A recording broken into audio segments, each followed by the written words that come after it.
Hello, everybody. Welcome back to another event here at the Life School. I'm your host, Alona Lepari, helping companies scale their purpose and profits. And today I have another amazing honor to set up a beautiful roundtable. I love roundtable discussions because they're really spoken from the heart. We speak our truths. We share the message that we feel compelled with each other and the world. And we're all proud of the work we do because we work hard at it and it's really connected towards our purpose. So this way I get to meet amazing virtual connections that um, otherwise, I wouldn't have probably had gotten a chance to meet, and I would love to introduce all these amazing purpose-driven entrepreneurs to you as well.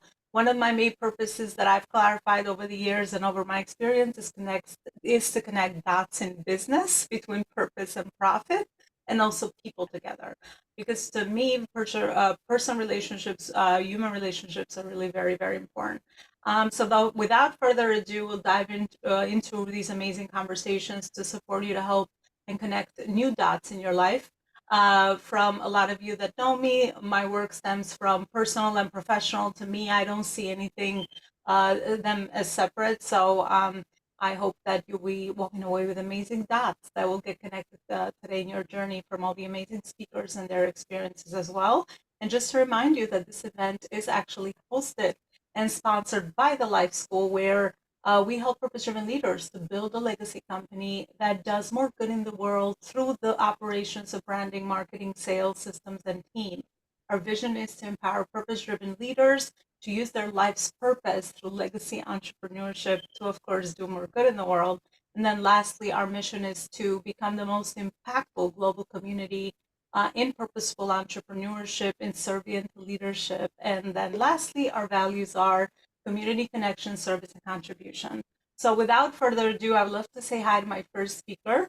Ms. Tonia is going to go up first. Ms. Tonia, thank you so much ahead of time for the work that you're doing in the world and for your time today. I usually like to start off every conversation with an introduction. Can you share a few of the most meaningful moments in your journey that led you to the work that you're doing today? Yeah, so hi, ladies. I'm very happy to actually be speaking to you today. So, I'm a women's career and life coach using menstrual cycle planning. So, I help women boost their productivity, gain a work-life balance, all around the very thing that they stigmatize us about our periods. So I'm out to actually break that stigma, and show that, women, we are a powerful workforce and that all that power it comes from within and getting back in tune with our bodies and in particular our menstrual cycle phases and how we can be more productive in the workforce and foster more empathetic leadership by making this more aware, to corporations and even when it comes to young girls and how they're introduced to their period. I feel a lot of the times that we're introduced to our periods with a bit of shame, a bit of taboo. You don't talk about it, but this is something that we go through for over 2 decades. It's very important and vital to our health. And, I'm here to shout it out loud, period power. So that's what I'm about. I'm about that period power life. And the way I got into this, because most people, aren't just like, oh my gosh, periods. I was actually introduced to a film set. So I was freelancing in the film world. I don't know if anyone's ever been on a cruise set before, and they needed a last minute production assistant. So I had a producer call me and they're like, hey, can you get down here? We're in Brooklyn doing this documentary. That's all I knew. When I got the call sheet at 1 a.m., the movie was called Periodical, and it's a documentary about women in their periods around the world. And I was just so honored to even be on the set with a crew just filled with women, which I don't know if you know, but the film industry is very male dominated when it comes to crews as well. So the fact that we it was just all women, I was just like, oh my gosh, like look how powerful we are. And it was great. And it was Dr. Christine Metz who just changed my entire world when she mentioned that our menstrual blood has stem cells. Like literally, like it has stem cells in our menstrual blood. And I'm like, wait, what? Like we have all this healing power we produce every single month, and yet we are demonized. We're very hush hush about it. And so I was like, oh my gosh, this is how I can truly help women because I was already doing my mindset work and life coaching, And then I realized, I was like, oh, wow, cycle syncing. Like, this is our power. So after that, I went and got my certification for women's health hormones. So I was like, oh my gosh, I'm going all in on this. And that's how my journey started, and really niching down to just helping women was through that movie. And I highly recommend, you guys watch it. It was actually picked up by MSNBC Films, and it's called Periodical. Dr. Christine Metz really lays down some jewels and information for us as women. And it was just something that you just don't hear often, and she's really like pioneering, for women's health. So I highly recommend, even if you don't watch the movie, follow Dr. Christine Metz because she's doing wonderful world. And she studies endometriosis in particular.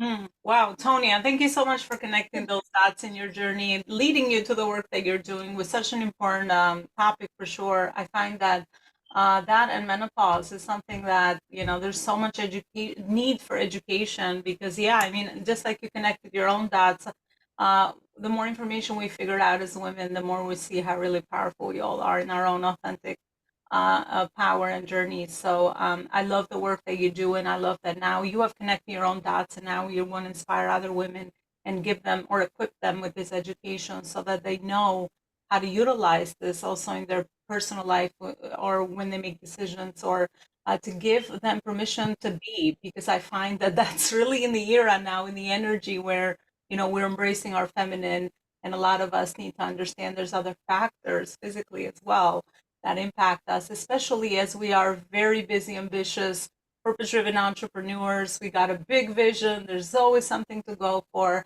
So I'm looking forward to hearing from you. What are some of the pieces in your journey that can maybe adapt to women entrepreneurs as they go through their day to day running a business? You are a purpose driven entrepreneur yourself, or a woman entrepreneur. How does, understanding the area and the field that you really work in, um, what are some of the most important pieces that you can share with us so that we are more aware and conscious when we're making our personal life and business decisions, so that we again honor our physical body but also honor all the other levels and things that we have available to us? Yes, and that's a wonderful question because it starts by actually understanding the difference between men and women. I'll start with the male species. So, men are on like a 24-hour clock. And what I mean by that is that their hormones reset every 24 hours. So, in the morning, they wake up, energy levels at its highest. As the day goes on, energy level drops. But the next day it resets. So it's 24 hours. A woman, however, we are on a 28 to 35 day cycle, not hours, days. So it's a huge difference in our energy levels and our moods, and even the exercises that we do actually correlate with this cycle. So I know I don't have a screen up, but if you can see this bell shape like this, that is how a woman's cycle is. So if you're starting here, this is when we're menstruating. Okay, this is when we're bleeding. This is when we should rest. And we're going to correlate this bell with our energy levels. So there's a point after we start menstruating, we go into what's known as our follicular phase. So that means we're going up a hill. So every single day, our energy level is increasing every single day. So this is a good time for you to be doing networking events, okay? This is a good time for you to be doing presentations. This is a good time for you to be implementing strategies that you were already putting into place that you were reflecting on when you were menstruating. So this is the time to start thinking and start getting things going. This is the time to get your team together to be doing team collaborations because you're vibrant every single day. Your energy level is going up, and you might even sleep less during this time, which is perfectly fine. You don't need the 8 hours. You're a woman. Here you roar. Go for it. Like if you're in the like corporate field, you want to go for that promotion, that is the best time for you to go for that promotion. And then you're going into your ovulation phase, which is like at the tip of the hill. We most associate that with like, having babies, but that is actually when you are the most energetic. Okay. And then this is the part where you're starting to go down the hill. And this part is actually very important for women to understand because we can confuse that with depression. It's like the day before, we were just so excited, everything was going well. And then all of a sudden you wake up and you're like, what's wrong with my life? Why do I feel this way? And unfortunately, society kind of mocks us. when we do go through those phases. And it's like, oh, well, something's wrong. You're so emotional. Well, actually, no, our hormones are dropping every single day. So the reverse is happening. Our energy level is going down every single day. So what you were doing here when you were follicular, you cannot do when you're luteal. It just doesn't make sense. It doesn't align with what's happening with your body. So that's the luteal phase when you're going down the hill. So it basically happens like a week before your period. Your brain literally goes into reflective mode. Literally. So this is a good time to be looking at data. This is a good time to be looking at what you were doing the past two, maybe even like 2.5 weeks. What's working? What's not working? Take out what's not working. See how you're going to implement what is working when you get back into your follicular phase. This is a good time to be crunching numbers. This is a good time to be looking at data. So it's a very reflective phase for women. So you can correlate your activities, your tasks based on basically your cycle. Like if I was luteal, I would not be presenting right now. Right now, I'm follicular. Okay. Every single day, I'm going up the hill. Like as the day goes on, my energy is going up. So even with those who are like professional speakers, you do not want to speak when you are luteal. Your energy is going down. The audience will feel it. Doesn't matter how much ibuprofen you try to pop. It's just something that happens to us that we need to embrace. So that's how we as entrepreneurs can actually start embracing that and start aligning our tasks, our business work with the different phases that we are on. And I highly suggest, when we're menstruating to honor ourselves, to actually rest. I feel like sometimes we feel pressured to keep going, going, going, going. But when you look at statistics, women have the highest burnout rate compared to their male counterparts. And also, they have the highest turnover rate because they don't have that work life balance. And that's because that 9 to 5 is not built for us biologically. It's just not built for us. It's actually built around the male hormone and how they work, which is a 9 to 5, which is ideal for them. So when we as women just really start embracing that and honoring, hey, it's okay for me to rest. It's okay for me to take this time for myself. And this is when we can really lead our businesses authentically. So that's how you can align things, by understanding, okay, that's why it's important to track your period because it starts the cycle. And then it's like, okay, now I'm getting flicked. Okay, this is a good time to be doing this. This is a good time to be doing this. I'm going to take these 2 days off. And you know what? I'm going to just walk in the park. Like it doesn't have to be extravagant, but you allow yourself that time. Like you honor yourself, like mentally, physically, and even, some will say spiritually, but just aligning with your values even more. Yeah. Well, Tonya, thank you so much for that beautiful articulation and the way that the phases actually go, because especially as women, as you mentioned it very beautifully, we tend to go into the burnout or we feel bad that we're not doing something, especially if that was my personal story of, we need to always be achieving, always to be working on something, always to be doing, doing, doing. And I love that when you are aware and you understand your cycles, you can give yourself permission to rest and be, if that is sort of the phase and what you're going through as well. And understanding how to work at your optimal performance, because when it comes to health, I mean, energy is a topic that's really important, right? It's not about look in a certain way, but it's about the way that we feel energetically as well, health wise. So all of these components have a lot to do with each other. So thank you so much for the work that you're doing and for sharing that with us today.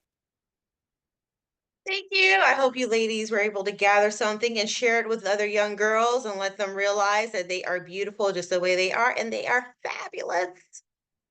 Beautiful. Tonya, stick around. I'll come back to you at the end. I'll go back to all my speakers at the end for a final message and also where is it that you can further connect with one another. I always say at least we began the conversation here. So let's continue to nurture these relationships and find ways to be of service to one another and be able to creatively collaborate within our lights. I always say, right, the more we understand where is our power and our light in the world and the way that we will feel called to help other people, the more we can collaborate in leadership. So I'm glad that we have reached the phase of awareness that we are able to do so. Thank you so much, Tony. And I'd like to say hi to Paula next. Paula Diaco.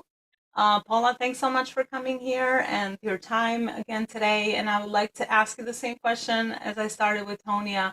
Can you share where is it that you're actually based, and also a few of the most meaningful moments led you to the work that you're doing? Sure. Yeah, I'm in Vermont. I don't know if people are out of the country, but it's in the northeastern part of the United States, right up against Canada. I'm about 90 miles from Montreal. In fact, it's the largest metropolitan city closest to me, not Boston, which is what a lot of people think.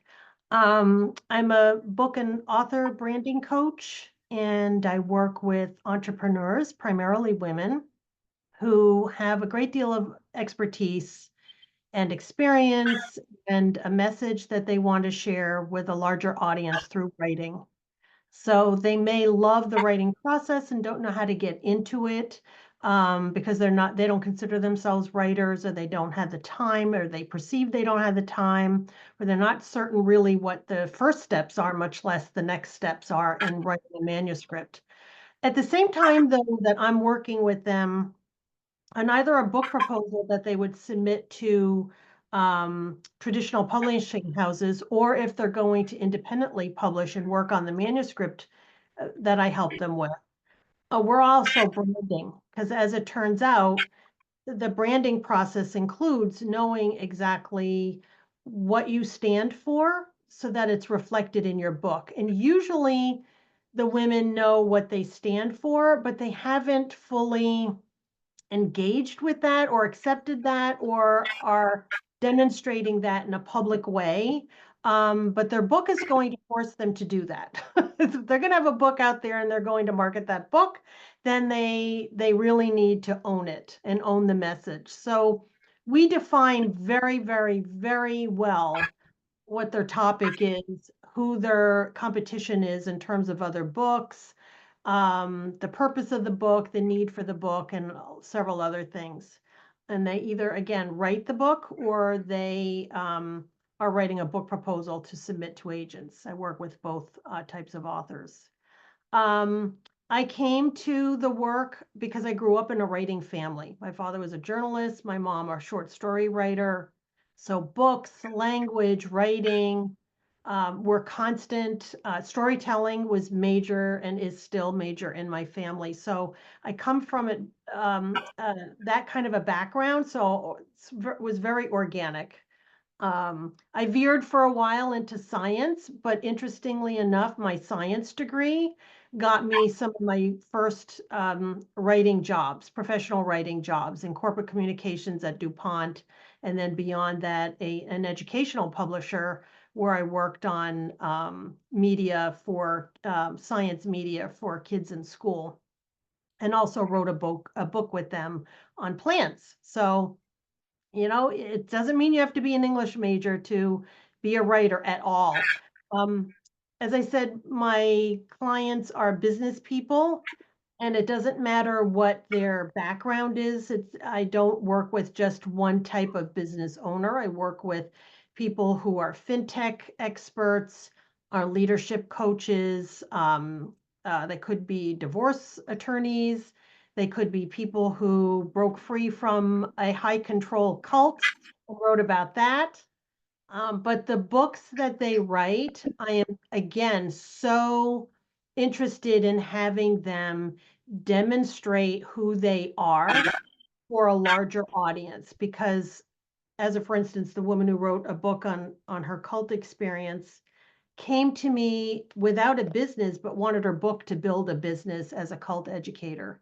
And versus having a business and then writing about your expertise to promote your business. So I come from both angles, the creative angle as well as the business angle, and I meet them in the middle. And that book has it just exploded her business. Not only created it, but exploded it. And she had, for instance, a foreword for her book was written by I'm going to forget the name of the woman. She helped bring down the Nexium cult. I can't think of her last name. I can't think of her first name either. Cheryl. Regardless, it was a major person in the cult world. I don't want to call it an industry because even though cults are everywhere, I don't like to think of them as an industry per se. So that's what I do. That's my background. That's who I work with. I adore the creative process, and I love working with business people who have that message and help them align it with what they do and who they serve in the world. I think it's just one of the coolest things ever that they do it through book writing. It's so interesting back to your personal story that you kind of deviated a little bit, but then you went back to Yeah, because yeah, that's part of your, and that happens, right? But as long as we make yes, conscious choices, because for a lot of people, because we haven't, don't haven't always had the awareness that we have today, we made choices because we've seen kind of okay, this is what our parents did, so kind of that's kind of the path I'm going to follow. But thankfully mhm, today we get to do that inner work so that we get to yeah, consciously choose the paths that we take. That's kind of what caught my eye when you're sharing your mhm, personal story. I love your complementary abilities to do the branding and also, the book writing piece because I think mhm, my audience is seasoned entrepreneurs. They already have maybe books out there. They're speakers. They love to share their message through mhm. speaking and also utilize speaking to be able to make that as a business model as well and speak one to many and serve one to many. Yep, So they absolutely. are writers and they probably have a few books out. But Mhm, I find that the biggest challenge is again understanding how to align those books with our bigger branding, our bigger business strategy, the right. bigger things that we are doing, so that obviously positions us well, but also Yes. opens up the door for other opportunities based on the journey that we're all on. So, Paula, my question to you is around you advise your clients or maybe through the work that you've seen, what are some of those fundamentals that you can share with us to be able to align being an author to one Mhm. book or multiple books? And also, how is it that now we can align that with our branding for a better ROI? Because I always say that when we're making profit with the things that we are creating, people are benefiting from that because we're doing it for a good place. So there's no reason to shy away from some of the business activities that maybe are just for the brand building piece, but not necessarily don't lead to direct ROI. And I know that Mm. people sometimes get very confused around how to align both of those pieces. What are your thoughts around that based on your experience? Yeah, again, I tend to have a very organic approach to that because I believe that when you distinguish yourself and what your message is, you're already starting to brand yourself. And so what you're really wanting to do is leverage that deep desire, that deep love for that thing that it is that you offer, and to the audience you offer it for. And from there, we look at the 30,000-foot view, if you will, of what it is you stand for, what it is you have expertise on, what it is you want to share with others. From there, you can craft any number of books, titles that support that message. I don't know what that noise is. Do you all hear it? It almost sounds like it's coming. Yeah, and it's not, I'm alone in this room, so I'm so sorry if that's bothering you. Um, so it's really, again, looking at, and this is an interesting thing. I work with people very often to get them into the whole concept of writing a book. I help them define their signature story. So who are they? Who were they as a child? So for me, I was a writer since the time I physically could write, like learned in school about writing and spelling words and stringing them together. And that writing aspect, and also some other of my core values, showed up very early in my life.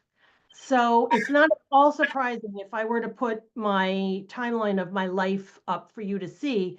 I was almost destined to become who I am and what I'm doing now. It's sort of like dominoes dropped all through my life. And I do the same with my clients. Like, why is this of such interest to you? And there is always a story behind that. Always, always, always, because we're humans and we make up stories all the time. And we have stories and we create stories all the time, constant.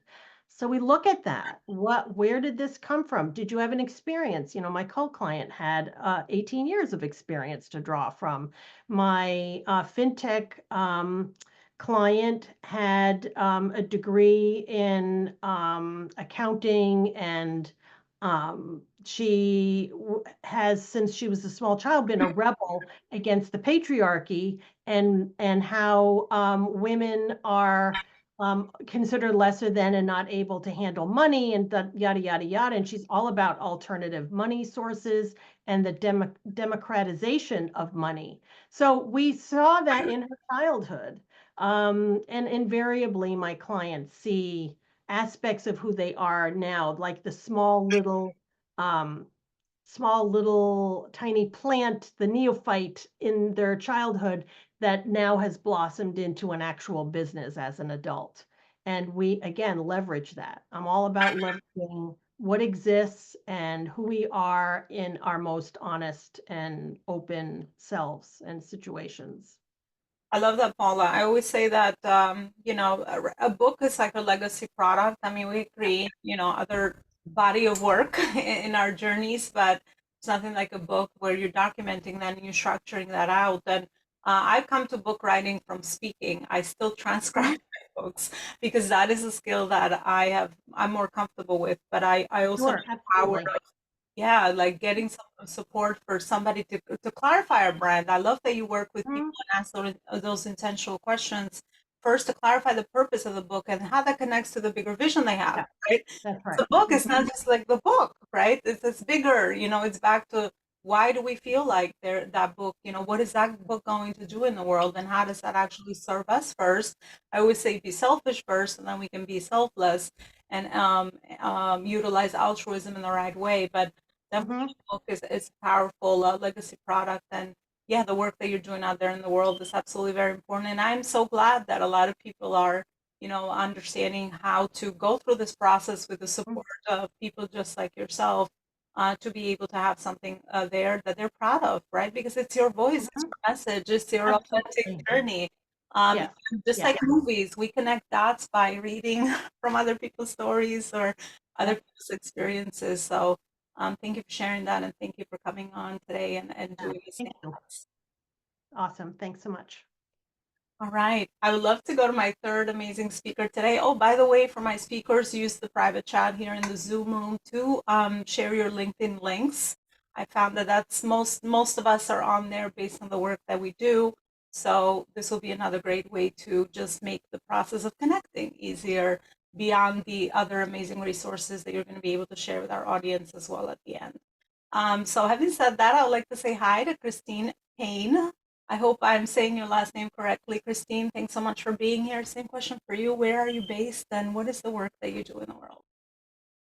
Yes, thank you so much. Oh, you almost pronounced it correctly. It's Peine, but it's German, so of course, like how would you know how to pronounce it in German? So I'm Christine. I'm German, but I actually live in Spain, in Barcelona. So for me, it's already the evening here, which you might maybe see with the lights. I'm an art therapy and business coach, and I really help women entrepreneurs reduce stress and overwhelm so that they can enjoy running and growing their business. And for that I use art therapy, and I also like help them to simplify their work, their processes, so that actually they have more time to focus on what they love to do. And I came to this path because a few years ago when I started my first business, I didn't know anything about like how to manage like my business life with my cycle, even how to say no, how to set boundaries. And then we got an investment, and so there was a lot of pressure coming on me, and I completely burned out because I just didn't know. And yeah, in these moments when I burned out, of course, there was like first this thinking like I'm the only one this happens to. But then, of course, as probably we all know, I learned, okay, I'm not the only one. Actually, when we're entrepreneurs, it's really common that we're super stressed, that we're overwhelmed, and dealing with burnout is actually so much more common in entrepreneurs than actually in like the corporate world. And of course, this didn't heal me, but it was a relief to know, okay, I'm not the only one. And so while I was like in this kind of dark place, I found out for myself. So literally, I didn't paint, I didn't do any creative practices before. And then I just one day I was sitting at the beach and had this voice come into my head saying, go and buy paints. And I was like, okay, let's follow this voice. I went, I bought paints and I started painting. And I didn't remember anything from school, so I just kind of like went expressive, abstract. I didn't even care how it looked like. I just really cared that I felt something, that I could connect like with this joy again, because that kind of, yeah, I was kind of shutting that down because of all the pressure of doing business. And so I used art to come out of this hole and to heal myself and like to process these kind of emotions that came up. And that helped me to actually not close down my first company and continue running it. And I also was so inspired by this process and how powerful it is and how simple it is, that we don't have to become the next Picasso to use this. Anyone can use art therapy or therapeutic art. That I started my coaching business to help other women who are in the same position to to release all of this stress through art. And what I learned in this process is also that it's amazing if we can dial down the stress, if we can connect with ourselves, but we also need to translate that into action and actually takes things off our plate, because we're doing a lot. And I believe sometimes we're also doing a lot of tasks that are not so much in our alignment, so they actually deplete us. And so that's what I also help women with. So after we did the healing, after we like de-stressing, like I help them to automate and delegate any tasks that are not in their alignment anymore, and generally just simplify. I feel like there is a lot of things we do too much, and just like simplifying. And yes, and today I'm here. So I think that's like in a nutshell, like the journey I have been on. Well, beautiful snapshot. I obviously love creativity because we're all creative beings. And for the longest, I had the story that I have no creative bone in my body because I was just using my, logical side of me. I love the work you do. Is that the painting behind you, a painting that you have personally drawn, or no? No connection. Yes, I personally draw this, but that's a painting where you actually focus on that you want to have a nice outcome. So in therapeutic art, it's not about that. So it's not about creating a painting like that. I was thinking we could do maybe a very small exercise, which takes like 1 or 2 minutes, if that's okay. So you can understand what therapeutic art is about, because it's not about creating a painting like that. If we have the time for that, and if you are interested. Yes, let's do it. Okay, cool. So you just need any kind of paper, could even be a sticky note, and then any kind of pencil or pen, whatever you write with, nothing complicated. And then I would just invite you, if that feels comfortable for you, to just for a moment close your eyes and take a deep breath, just inhaling through the nose and exhaling through the mouth. And then just for a moment, dropping into your body, feeling how you're feeling right now. Maybe doing a quick body scan, going from the feet, legs, your back, your shoulders. Maybe you feel that they're a little bit tight. Then you can relax them into your head. And just tuning in for a moment how you're feeling. Just without judgment, just observing. And then just take note of that. And whenever you're ready, just open your eyes again. And then just simply take your paper and just put a circle on this paper. Doesn't have to be a perfect circle, just any kind of circle will do. And then once you drew the circle, just start in the middle and start drawing out a spiral. So just going out to the end of the circle. And there is no right or wrong way to do that. So just draw the spiral. Once you did it, draw the next spiral. You can experiment with like putting spirals on top of each other, going in different directions, going faster, going slower. So there is no right or wrong, just play a little bit with putting these spirals, even going within the circle, going without. And I'm just going to give you a moment to just play and just connect with that and anything that might be bothering you or any tension, just imagine that through the spiral, it flows into the paper.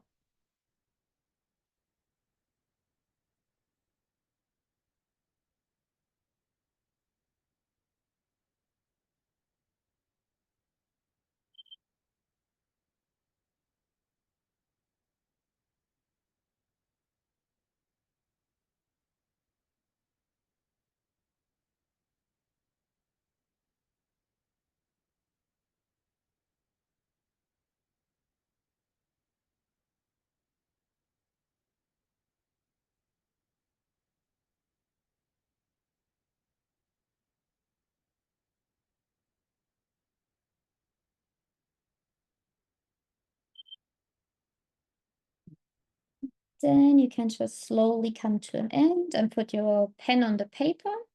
And then let's just check in again for a moment. So I would invite you to close your eyes again. And let's take a deep breath together, inhaling through the nose and exhaling through the mouth. And then I just want you to check in again. How you're feeling now? Do you feel different?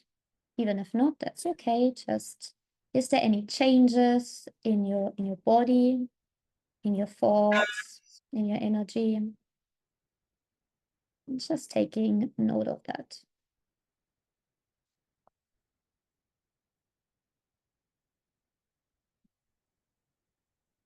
Then whenever you're ready, you can open your eyes.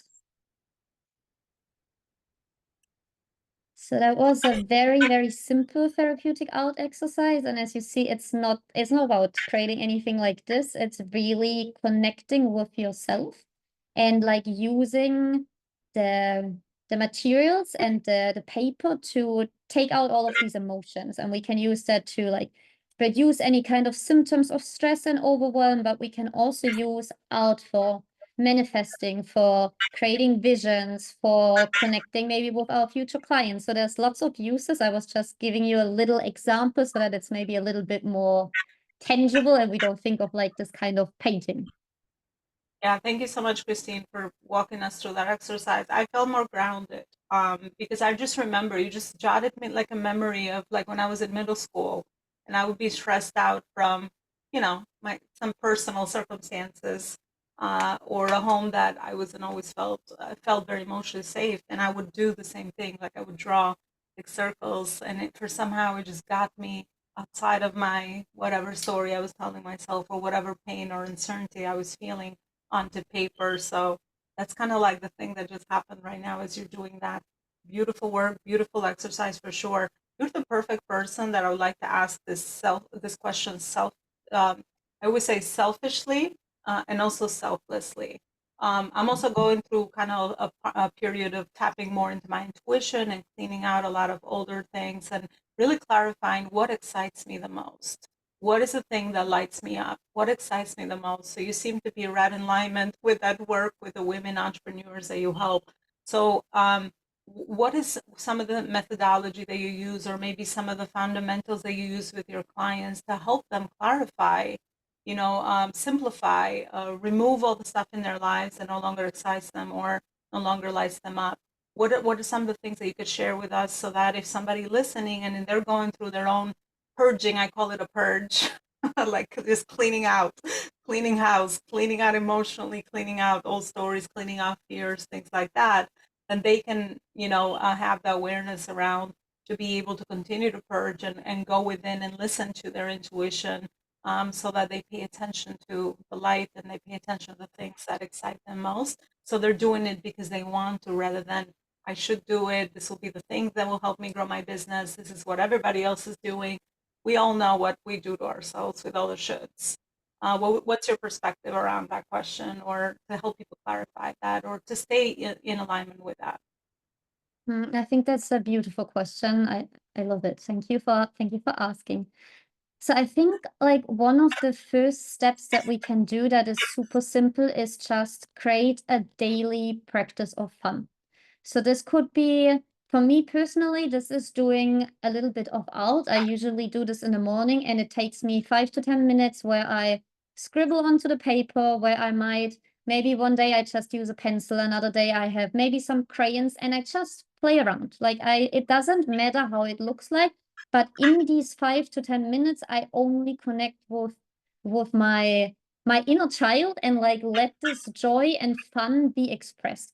And that sets kind of the tone for the rest of my day, in which really I tap now into this energy. So I can always come back to that. And when I notice that I'm in this mode of like, okay, I need to do more, I need to do more, I'm super stressed, it's so much more easy to come back to, okay, actually, I choose to do this business. This is what I love. So let's like approach this from a fun perspective. And if there is something that's stressing me, why is this stressing me? So I think that's what I would first recommend, like having this daily small creative practice that doesn't have to take much time, that doesn't have to be like, you don't have to go and buy all of the paints, just like whatever you have at home, simple and easy. And then in terms of like really the release process, there are a lot of therapeutic art exercises that really tap into these parts of ourselves that are kind of like contracted and stuck, and where we can envision them and connect with them and put them on a paper. So there is so many exercises. I can share one with you. And if you want, you can try this by yourself at home. It's basically, in a first step, you would go into a meditation and you connect with this part of yourself that maybe feels like stressed or a little icky or is like always contracted. And you connect with that part and you envision, okay, how does this look like? Does it have any colors, any patterns, any shapes, anything like that? And just observing it like without any judgment and just seeing, okay, what can I see? And then once you connect it to this part, you put this on the paper. So you literally draw a silhouette of yourself and you express what you've seen onto in the silhouette. And it doesn't have to be perfect. You just put this on the paper, because this action of like transforming what we feel inside, putting it outside on the paper, already helps to release parts of that. And then once you put that on the paper, you can ask this part of yourself, okay, what do you need? What is it actually that you need from me right now? And then whatever this part of you needs, you draw that around this part. So a lot of the times for me, for example, when I feel very stressed, I feel it in my chest. And it usually is like very dark colors and like blackish. So I draw like this black silhouette. And then if I ask, what do you need? It's usually just, I need more self-love. I need some rest. So I can draw like a beach or a forest around it and basically send this part of myself on holiday, saying, okay, now you have all of that. And it sounds super simple and kind of childish as well, but it works amazingly. So like, yeah, art is just such an amazing tool to like put all of that on paper. And I could go on with a lot more exercise, but I think like these two things I would share. Yeah, beautiful. Well, thank you for the work that you do, because I think simplifying our lives, I'm going through a similar, system of anything, even my business, my personal life, like reprioritizing, realignment, wherever we go through in our journey of evolution. I think this is such important work. And especially when it comes to business, this will absolutely simplify business.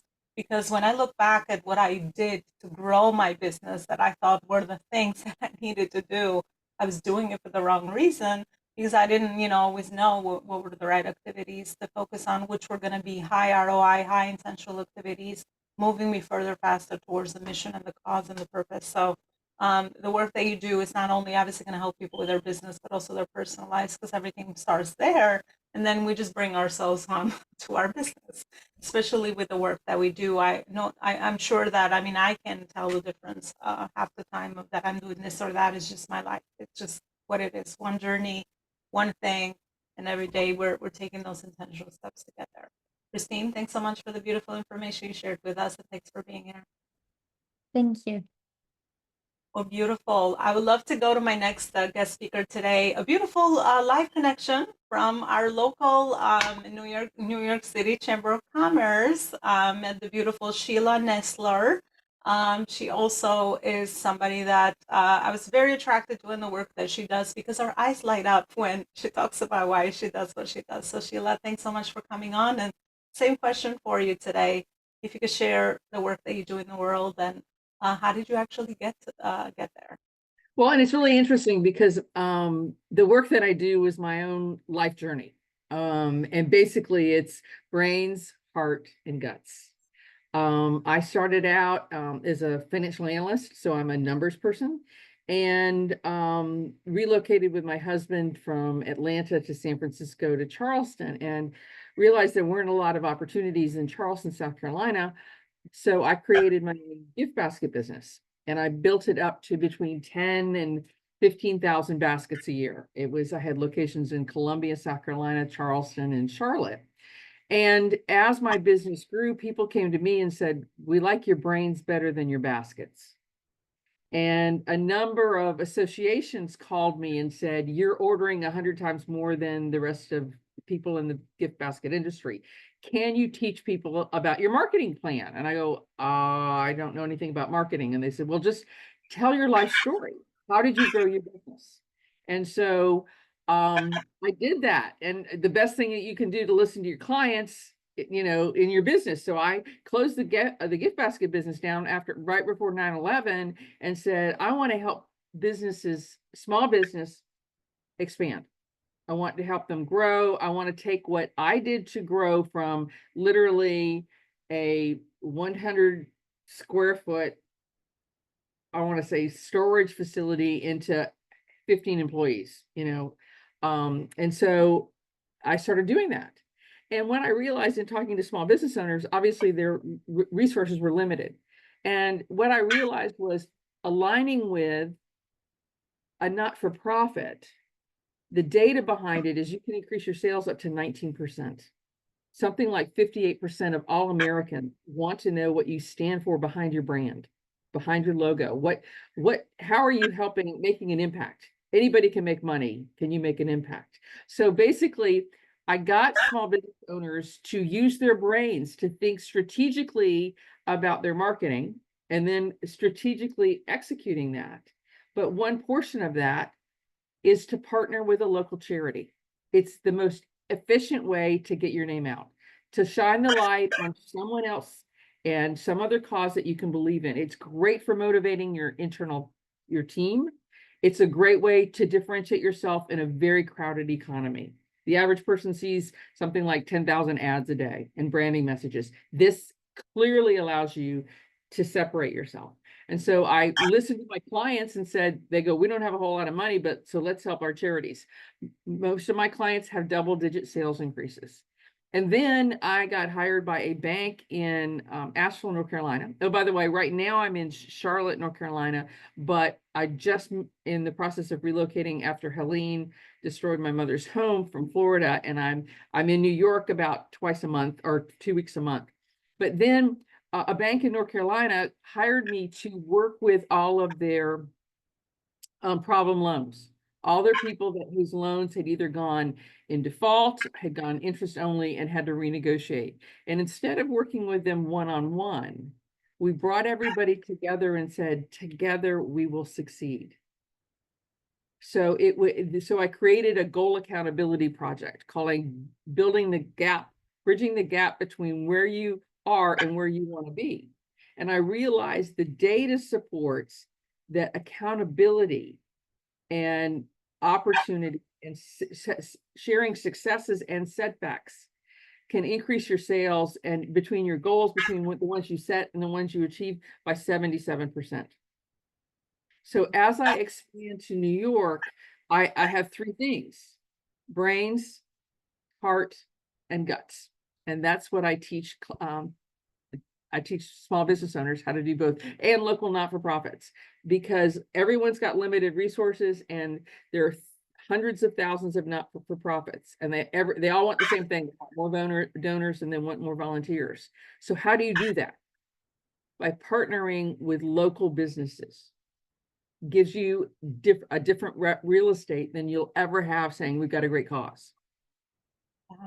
Well, Sheila, thank you so much for sharing that. I love the feedback that you receive from your clients, and being in marketing, obviously I understand the feedback is a gift and it's gold, especially coming from the people that you're serving, that they can see your light, when you don't see it for yourself. So they kind of focused you on that journey, and that's kind of what you're doing today. But you're absolutely in the right room, because we all believe in business, of course, for good, and contributing towards social causes. Some of us have created our own nonprofits, but a lot of us are also looking to unite with other people's missions, right? Other missions in the world that we align with. So there you go, aligning profit with doing more good in the world. It's the perfect combination I have found to ensure that you are fulfilled. Because at the end of the day, business owners nowadays no longer just feel happy and fulfilled by just the money piece, right? We also want to ensure that work we're doing is impacting others, and also ensuring that we're doing good in the world, we're living out our life's purpose, right? And doing so many other components, which back when I worked in corporate 13 years before I started my business, were just like weird woo-woo concepts that are like, who cares about purpose? We just, profit. That's kind of why businesses exist for a long time in the capitalist society, obviously in the way that we've been programmed, it really hasn't helped with that.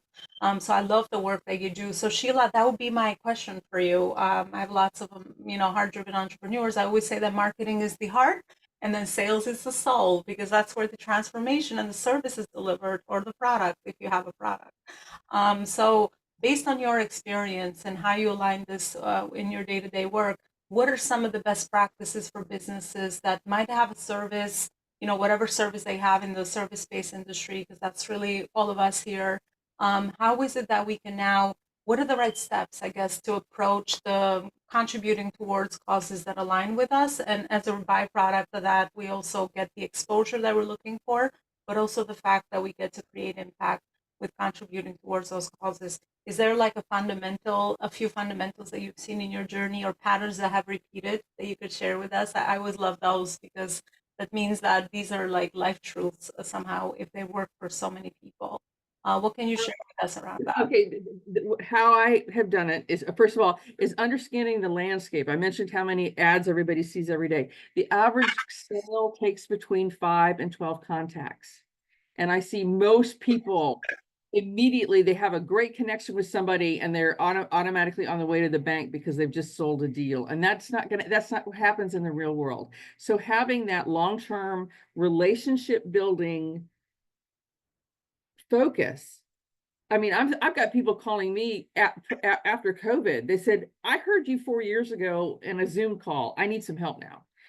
So it's staying in touch, and it's engaging. The other thing that I see is always there's a thing that says always be closing.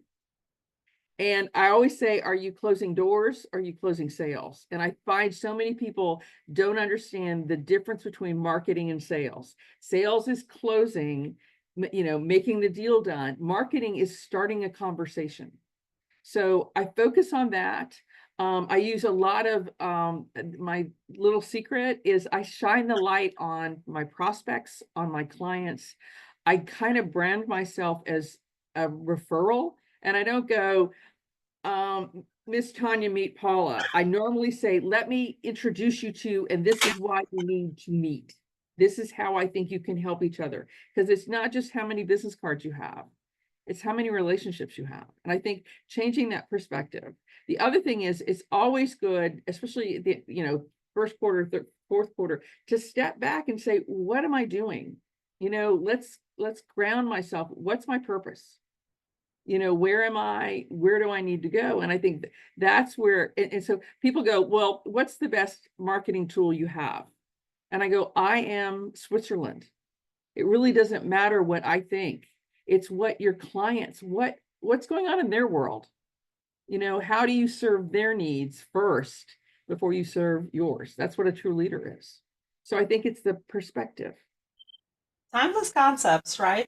Being in what you do for the long term, not looking, looking to serve first, add value, build a relationship, be a good human, right? I mean, it seems so common sense, but sometimes I guess, because of bad practices in business, also we've seen the opposite. So people have a lot of, negative connotation around the marketing and sales, and I love that you specified kind of how both of those actually work. And it's all about human relationships and how to add value, and looking at this stuff is for the long term, and not looking at people Well, and it's agendas.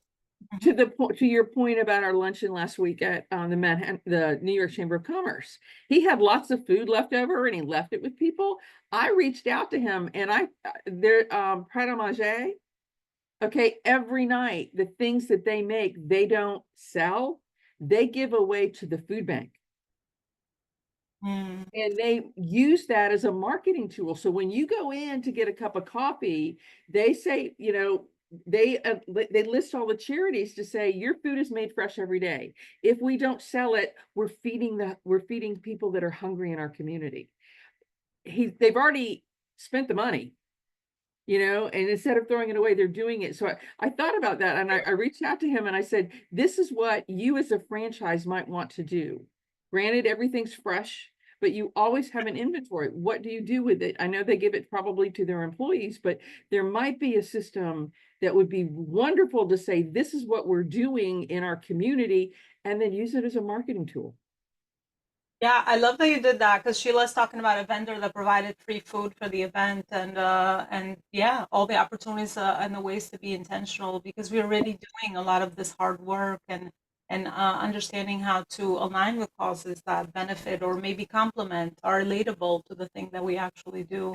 And they have like 6 franchises in New York City. I mean, it makes sense. And then the charity already has the infrastructure because they're going to all of the press and picking up. So it's like on their way. And I'm thinking, okay, this is not taking a whole lot, but it's a great way. I mean, there's a lot of chicken restaurants in New York and everywhere else. This one cares about their community. Yeah, that's it. Beautiful alignment in the branding piece we're talking about with Paula before. And yeah, I mean, it's not enough to just have a service or a cold product. I call it. It's got to be a purpose behind why we do what we do, and it's always a reason when we dig down anyway. But somehow people don't always understand how to articulate or how to be intentional with some of those things. They're doing this anyway. It's just a matter of bringing it out and connecting the dots for them. Thank you so much for coming on today, Sheila, and for the beautiful work that you're doing out there. Happy to serve anywhere. Anyone needs any help. Appreciate that. All right. I would love to go back to Deborah. Deborah Myers. Deborah, do we have a better audio connection? Welcome back. Yes, I do believe my audio is working. Thank you for your patience. Tech, what can we say, right? Deborah, can you tell us where is it that you are based and the work that you're doing in the world as well? Sure, thank you. And thanks for the opportunity to be here with you. I really appreciate the chance. I am Deborah Myers of Deborah Myers Wellness, and I am in Sonoma County, California, so just north of San Francisco, in that North Bay area.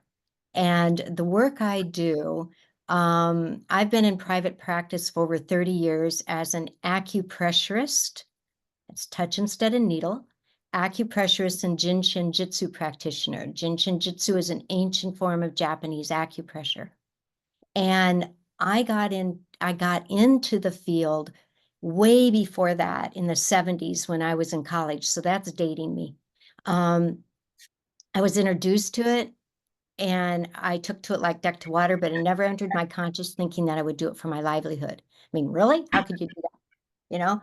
And but I kept learning and experiencing and getting more and more information and testing the waters, so to speak. Initially I was a probation officer.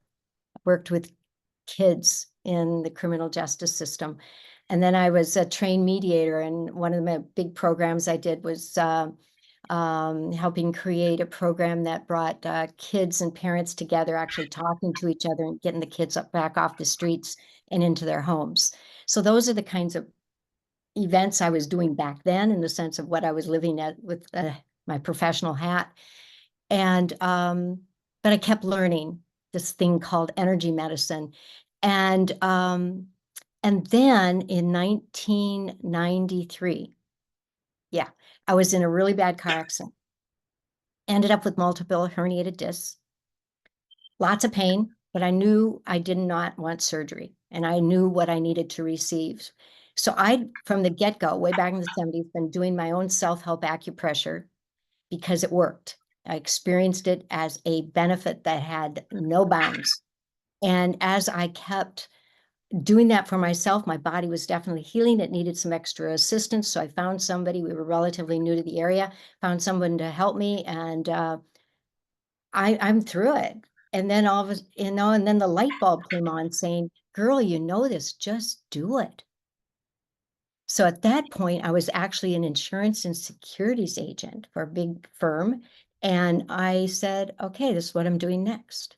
I closed up my business, gave all my business away, and said, okay, let's see what happens. So I became a certified acupressurist and kept learning and experiencing other modalities.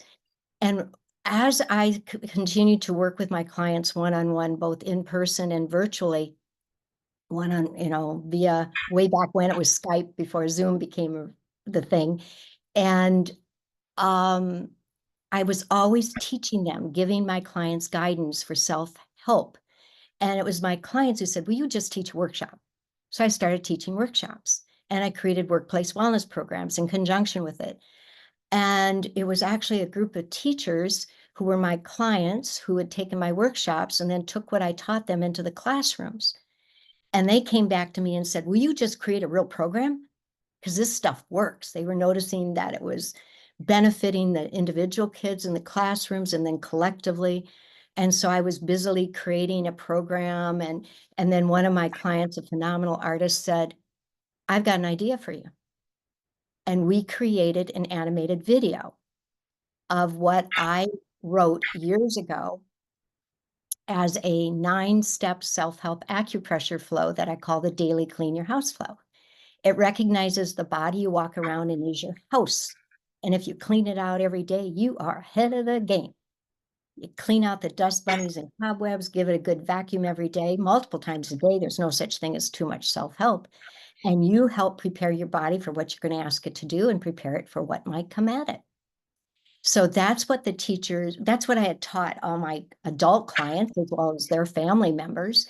And it was working. And then here comes this group of teachers asking for a program. I created the animated video of that 9-step. And now it's available as a program for kids in schools. So my program is called the Productive Mindfulness Program. And it's school assemblies and workshops for teachers, workshop for parents. And yes, it is making a huge difference. And the beauty, folks, is that it's not just about connecting with the physical, what our body physically needs. Your energy body is everything. It's mental, it's emotional, it's spiritual, and it's the physical. So when we connect and help our bodies experience balance and harmony by using these things called fingertips, you walk around with them 24/7, take them out of your pockets and start making use of them. And you just place them on designated spots that are energy balance points in your body to help the body's energy flows talk to each other. And as the body keeps on experiencing balance and harmony, it will then get your attention if something needs assistance to let go of the blocked energy. So that's what I teach and that's what I do. And I love teaching, can you tell? And so I'm going to be making available to all of your listeners and viewers the way to get that animated video. It's my gift.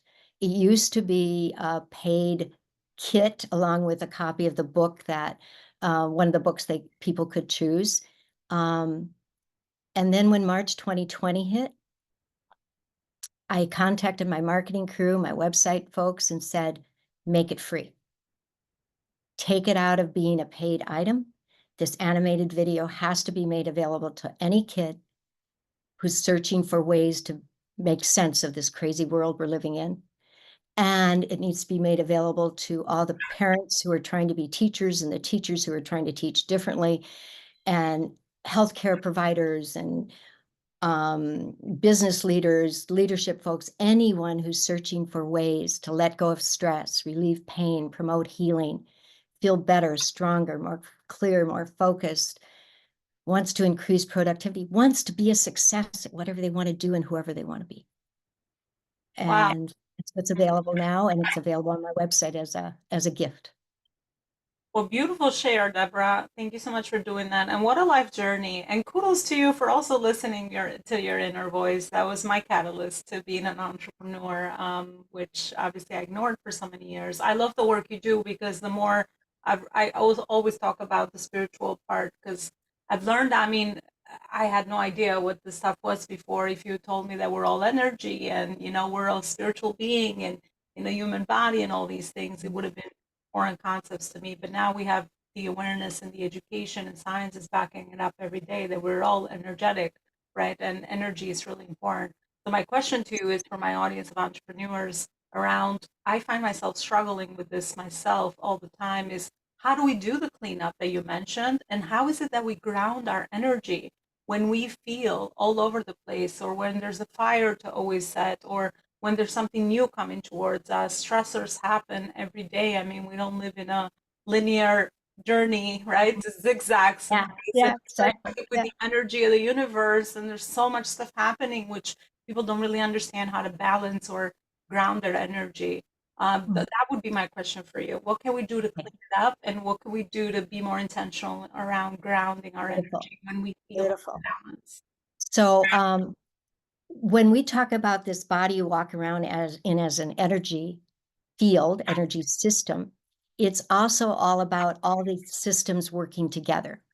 The respiratory, digestive, elimination, reproductive, you name it, cognitive process, and all the emotional state of being. Every piece and part of you is an energy, part of the energy being. And energy, when it's flowing, breath flows. When your breath flows, energy flows. So when you work with your breath, it allows the energy to feel the spaciousness it's searching for, and vice versa. So for instance, if I may show you a few tips. All right. So the very first step in the daily clean your house flow, and the kids love this, but adults love it just as much. Remember, I wrote this for adults from the get-go, is to give yourself a hug. So when you hold your hands above at your elbows or above your elbows, and by the way, there's no wrong because there's no right. So you get to kick perfection right out the window. And when you hold with light, gentle touch, you're connecting with an energy balance area that's all about respiratory system. It's about breath, connecting with the lungs, connecting with the diaphragm. It's also connecting with heart, with the vascular system. So you're giving love to yourself. One of the little girls I've worked with before said, well, yeah, now I know I'm my own best friend. I mean, how beautiful is that coming from a 7-year-old? So when we help our bodies feel the presence of breath and energy flow, finding balance and harmony, that is the indicator to your body that you are its best partner. That's what I tell my folks is this is your opportunity. We always have opportunities to become the best partner ever with our own bodies. This is a tool. And then the next step in the daily clean your house flow might sound silly. And when I do a school assembly, the kids will look at each other and go, really? What are you asking me to do?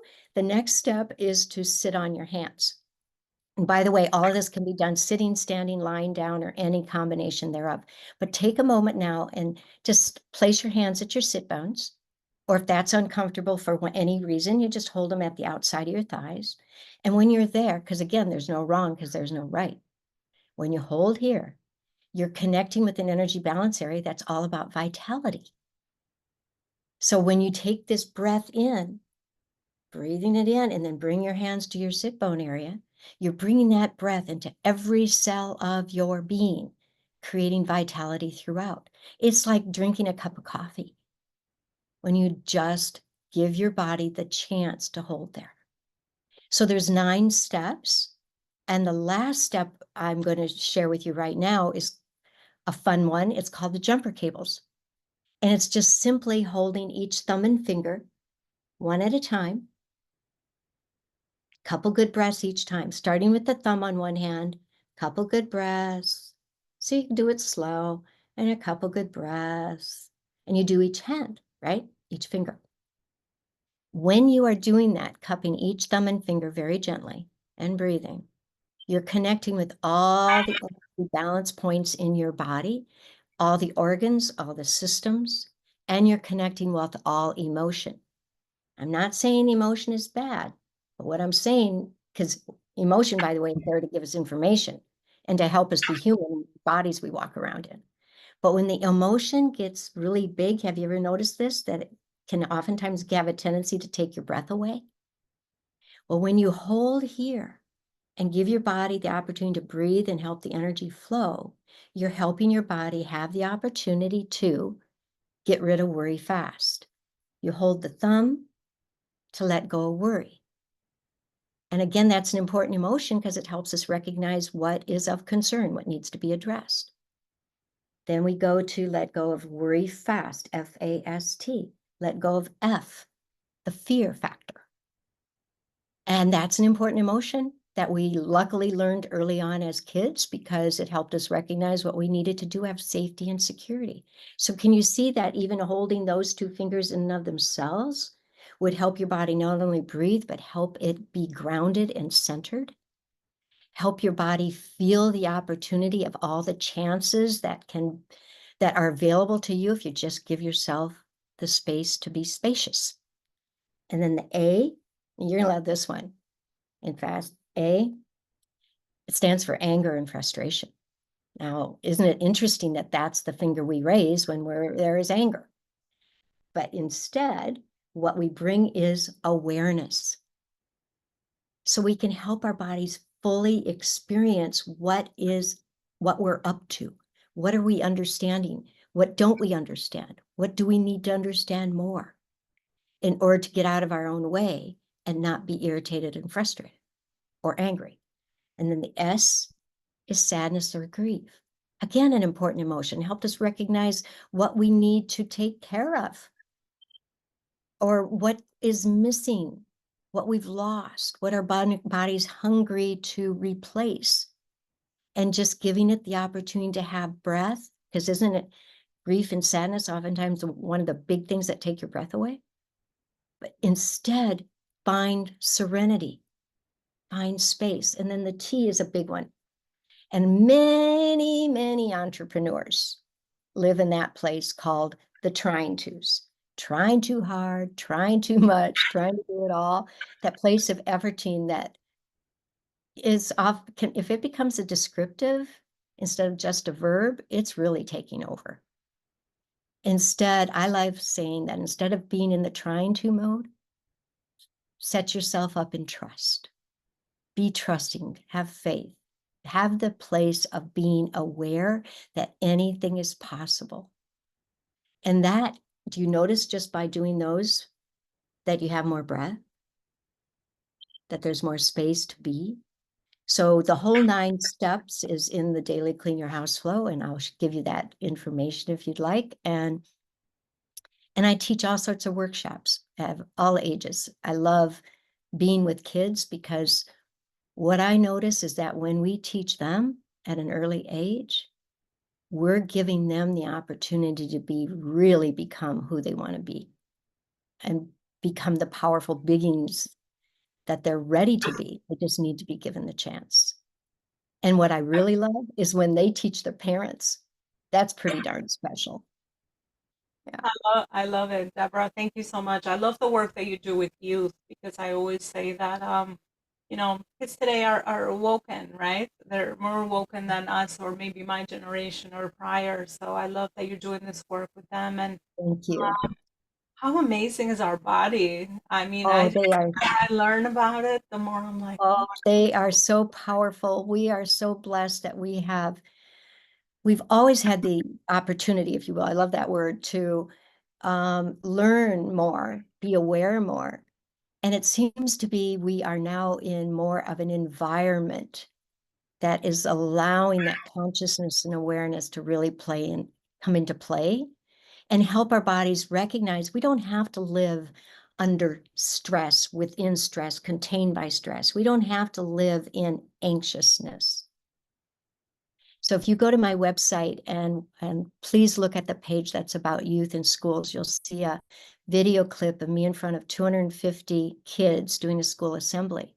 And there happens to be a picture of a 7-year-old, most precious little girl you could ever imagine, used to be extremely, extremely anxious. So much so the parents were worried, the teachers were worried. I worked with her, I taught her. And remember, she used to be anxious. When she found out I was going to be at her school doing a school assembly, she asked for permission to get in front of her 250 fellow students. And she got up there and said, I want to show you what I do to have breath and be calm. Mm-hmm. And that is how powerful we can be in our own bodies. And, just step into who we are, become the power we already are. Yeah. Yeah. Oh, powerful work. Thank you so much for sharing. Thank you. And at the end, everybody's going to get a chance to share all your amazing resources. And I'm grateful that you're able to offer that to our audience. Thank My pleasure. I love sharing. Can you tell? you so much for sharing and the work that you do as well. Thank you. All right. I'd like to say hi to my next guest speaker today, Andrea Whelan. I want to say that correctly, Andrea. Welcome Whalen. back. Nice to see you again. Thanks so much for being here. Hi. Thank you. It's Whalen. Thanks for having me. Thank you. It's an honor to have you back, and you're definitely someone that I have a great connection with, as we've chatted prior, and I love the mission and the work that you do as well. So for the new people that are joining us today, where are you based, first of all, and what is the work that you really feel compelled to share with others and the work that you do every day? Hi. So it's great listening to everybody. I feel so many connections, like just divine timing being here. I'm in Canada. So I think, Paula, you're Vermont, not too far from Montreal. I'm 5 hours. It's 5 hour drive for me to Montreal. So I'm right in between Niagara Falls and Toronto, two popular cities in a little town called Beamsville. And I have a yoga studio here, Ganga Moon Yoga, and recently just opened a Reiki school here to teach Reiki certification for people. I've published 3 books in 3 years. And the story goes, I had a lot of extraordinary experiences when I was really young. So by the time I was 17, I think it was rape, sexual assault, emotional abuse, physical abuse, all the kinds of abuse that you can imagine, and left on a curb for dead pretty much one night from Frosh Week in university. So I went from a girl crying every day in high school, not knowing why, and to now I sit before you. I've published 3 books in 3 years. I've won a few book awards. 2 of them are Amazon bestsellers.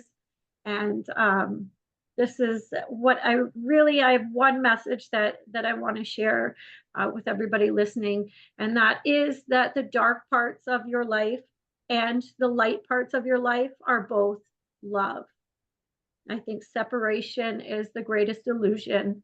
And what I found as my pathway to healing was having the gift of being able to write from the age of 7. I was able to write poetry, to channel energy, to put down my thoughts, my feelings as I went through all these extraordinary experiences. And what I found in 2020, I know, Deborah, you mentioned 2020 being a year that you were kind of lit and compelled to. But when I heard that domestic violence went up 60% that year when the world shut down, that was it. I gathered up all of those papers, every word I wrote through all of my hard times. And I thought, who am I to be sitting here with this stack of papers? And what a sad graveyard it would be if I died with all those words just sitting there. And I felt that, the years of women being silent about these things has gotten us nowhere. And I could just picture all of the women sitting at home, not having words for their experiences. And that's what really compelled me to write my first book, No Matter How Dark the Stain, Poems and Inspiration for the Woman in Pain. And,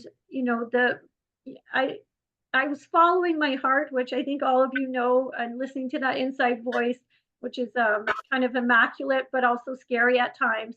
But I know the book worked when I got a message from a lady that said, I have your book. I went to one of your yoga classes and I bought your book. I think you might know how I feel because I'm in my bathroom and I'm writing this hiding right now. but your words are bringing me comfort. But later she wrote a message a few months later. She was able to get out of the marriage, like the situation. But the power of having words to explain your experiences is so healing. And I think back in the 70s and stuff when we were growing up, we didn't have that. I mean, we had Oprah, she shed some light and was able to share some stories so women could. I was watching that show and so we could grow with those nuggets of truth. But I really believe that sharing our stories creates new stories in our minds, and that new stories create a new consciousness for the world. And I agree with all of you, the consciousness has risen. And I think that's why we're here and we're sharing, because we're shining our light now. My second book is Deeper Days, and a few of you have touched on this one as well, but it is a daily practice. And it's a daily practice. And in Zen, in my Zen Buddhist yoga trainings, we are taught that it's the art of concentration. And so just as you have you make your morning coffee, this can be done really easy now that we're all, coming into the full sense of who we are. But even just affirmations are tools of cultivation. These are little yoga inspirations, which is a practice of self-inquiry, which has been happening for all of the ancient sages, old wise ones, always had daily practices. But this book is keeps you connected from your head to your heart all day long. But why? Because the mind has two functions. It forgets and it remembers. It forgets again and it remembers. That's why we use the breath as a tool to come back to ourselves. And so having a daily practice, just as you make your morning tea, and then remembering that one thought during the day can help keep you calm despite what's coming. And so if you wake up and you check your email, sometimes you're lost in that and your day can just go like, oh, that jerk. And we can just be in reactivity. And so the message from Deeper Days is that you can be calm amidst chaos. That by remembering one thought throughout the day, or one mantra, or your favorite song lyric throughout the day, can keep you connected from your head to your heart, no matter what's going on around you. Yeah. And my third book ties into this really well. And I didn't know it as I started my writing journey, but my third book is Stillness in the Storm, a conscious daily journal of yoga and spiritual healing. But the premise being that if you can concentrate your mind on one thought during the day, in the Buddhists call this 3 moments, that you can then add on another moment of stillness. And then you have this little foundation, this whole space. And this is where you can hear your inner voice, your inner wisdom in ways that light up your soul, that light up the entire world. And from that place, I believe that's why we're all here speaking. And it's so amazing. And so I tell people there's a kingdom within you of magic, of peace, of wisdom. And those are the books that I want to be hearing from all of us. I'll be looking into all of yours because, I believe we're all interconnected.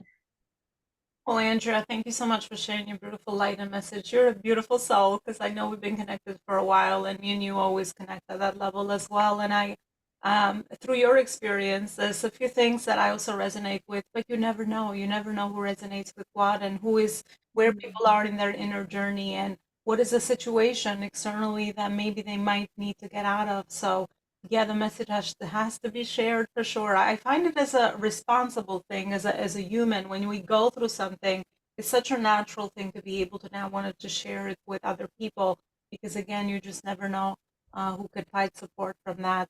Andrea, I would love to go back to your practice of yoga and Reiki. What is it that you can share with our audience of entrepreneurs, maybe whatever you like to share, whatever your heart is feeling like sharing, maybe a few practical practices around yoga and Reiki that you use in your daily life to keep you grounded, to keep you in that inner space, to keep finding that inner self. What are some of the things that you could share with our audience based on the work that you now have aligned and you have now new channels to be Yeah. able to support other women and other people with the work that you're doing. Yeah, so very easy. And what I teach in every yoga class is to find your breath. So if you can close your eyes with me for a moment and just feel your breath in your body. Where do you feel your breath? So for some people, you'll feel the belly rise and fall. And some people will feel their breath at the nostrils, kind of cool as the breath comes in by the nostrils. And then the breath feels warm coming out of the nostrils. So whether it's the breath or the belly, once you bring attention to your breath, and to notice how the breath is flowing through your body. Even now, if we open our eyes, just take in the details of whatever's right in front of you, there's a calmness here. And that calm is who you are. It's your nature. And when I teach kids, I always say, your breath is always there. And I'll say it to you, to everybody right now, is your breath is always there. And it's just like a best friend. And if you can bring your attention to that over and over again, it like there's no limits to what you can do. You go beyond the space. Like it's a realm that's where we are all interconnected, where we're limitless, where there is no fear, and the thoughts of and insecurities fade away because they don't exist. When our eyes are open, we see in one dimension. When our eyes are closed, we're in our feeling body, and we're so much more than we think we are. And so that's, if you're in traffic, in a bad relationship, at work, you can always close your eyes and bring attention to your breath. Thank you so much for that, Andrea. And it was a pattern that repeated back to what Deborah said as well, and something that I just popped up on my social media. I mean, I like to, I believe that, you know, there's signs, right? There's signs that show up for us everywhere. And for me, just I stayed for a second because it's something that we can take so much for granted, right? It's like right there, and I'm like, we're always looking like for everything else to do, but it's like, okay, it's right there, like we're already equipped with it. And it said that I opened up my eyes this morning to two gifts, and they were my eyes and my breath. So I'm like, you know, it's just reminders, right? Because it's crazy how it's stuff that we already have inside of us, but we don't always understand the power of our body and the tools that are in it within us to be utilized as we're going through, you know, challenges and hardships. Thank you so much for coming back, and thank you so much for sharing what you just did as well. You're welcome. Thank you for having me. All you need is inside you right now. Yeah. Thank you. Message. All right, I'd love to go to my last but not least speaker. I mean, every event that I have, it's just, I mean, it's like it's within like an hour and a half right now, and I'm like, you know, I'm never tired. I'm always energetic because there's so much energy that we're feeding each other with, and everybody's sharing from the heart. And I want to thank all my speakers for always being able to come on and do that here. Because I really feel that when we're always learning and growing together, and we find a room where we resonate with each other, we can see how really similar we are as humans, and how else is it that we can collaborate and do magic in the world. So I'd like to say hi to my last but not least speaker for the day, Hoda Winkler. And then we'll open up the room to be able to have all the speakers share all their amazing resources for you as well. So Hoda, thanks so much for being here. Thank you for having me. Actually, I know you don't know this because the way it's written, but it's pronounced Huda. So like motherhood, and then add the Huda. And that's exactly why I'm here today. You know, when a dear friend of mine sent this to me, and she said, you need to speak at this panel. And I was like, what's this about? And I read Creating a Lasting Legacy. And I'm like, yes, that's why I'm here, for motherhood. And for me, that's my legacy, my children. And, you know, to be honest with you, that's, you can't really empower the next generation of, you know, the youth, our change makers, unless we start with the people who influence them every day, which is their parents. And that is what kind of led me into the work that I'm doing today. I was in corporate America and I had just welcomed my first child into the world. And unfortunately, it wasn't a very pleasant return. And I remember I was in a janky janitor's closet pumping, my breast milk. And I remember I was rushing to store my breast milk. And one of my former coworkers looked at me and said, one day you're going to look back and wonder how in the world you made this happen. And here I am, almost 7 years later.